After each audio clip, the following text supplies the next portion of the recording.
Anyway, beyond that, I guess I don't know. It seems there's a Cybertruck in Fortnite, and Oh man, this is actually really funny. because like So I can only imagine that internally there must have been a couple meetings and email threads to be like, hey, can we talk shit about this on our own accounts? no, no, no, you cannot. Okay, what if we say this is just my opinion and mine exclusively? So Then I think it's really maybe funny. Every single thing I've seen about the Cybertruck in Fortnite has been so we all agree it's on site, right? on site. Yeah, yeah, yeah. Right. But also, so all you have to do to get the Cybertruck is do some basic quests that are in the game already.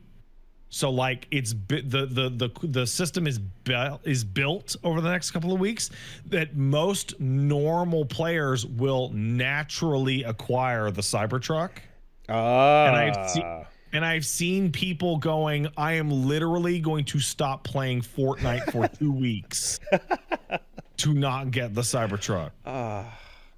Man, this has done irreparable damage for weirdos like me who want a world where weird polygon PlayStation vehicles can exist. Oh yeah, no, it's done now. It's the earth is salted. Because I unironically love that weird looking shit. My problem with cars for a long time has been how boring they are. I hate that their color palette is so limited. I hate that they all have to relatively look like the same thing for the decade that they're from. Oh, I think the color palette thing is super awful. I think that cars should be more than black and gray. I hate that when you go to certain countries, all cars are only white. Though I did find out something pretty interesting, which is BC specific. I was talking to somebody and they mentioned that certain colors of car are very unpopular in BC. A lot of blues and greens because it can make your car invisible on a bunch of the roads. Huh.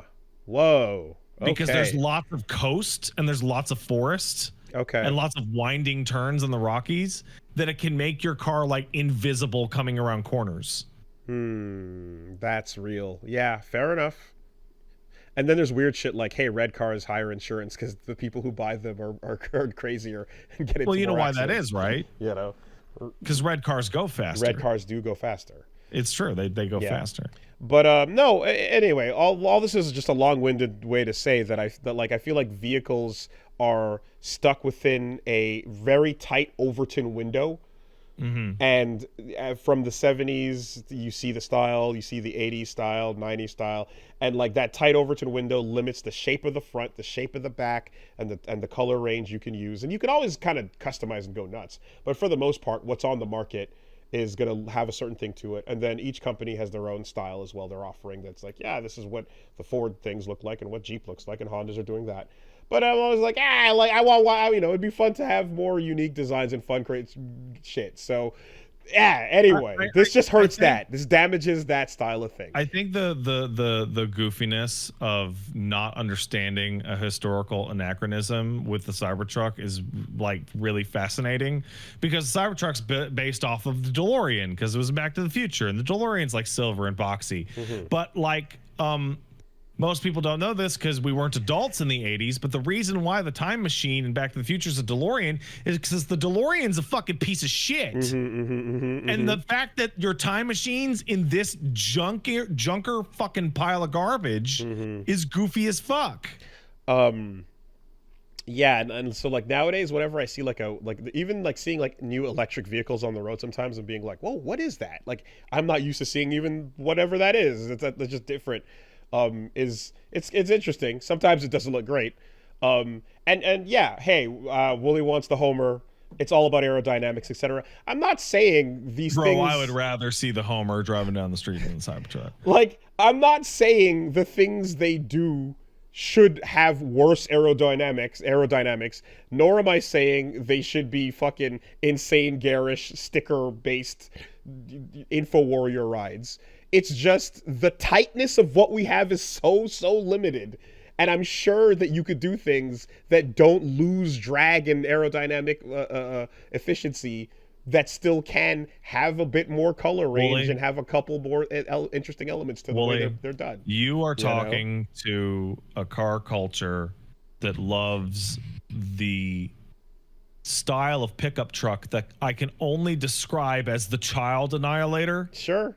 The one that has the fucking cab fucking 5.5 feet off the ground so that you could never, ever, ever, ever see a kid run out in front of you. Something that has a truck bed so high you would never, ever be able to use it for hauling freight.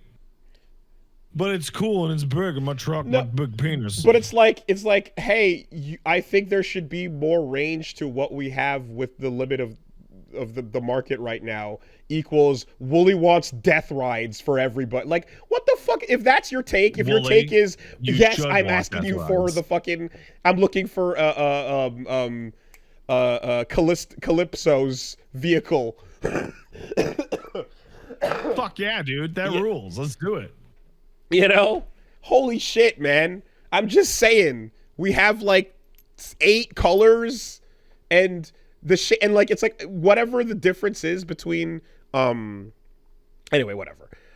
Civics have changed slightly over time. Things have changed slightly over time, and I think the state of civics is actually one of the worst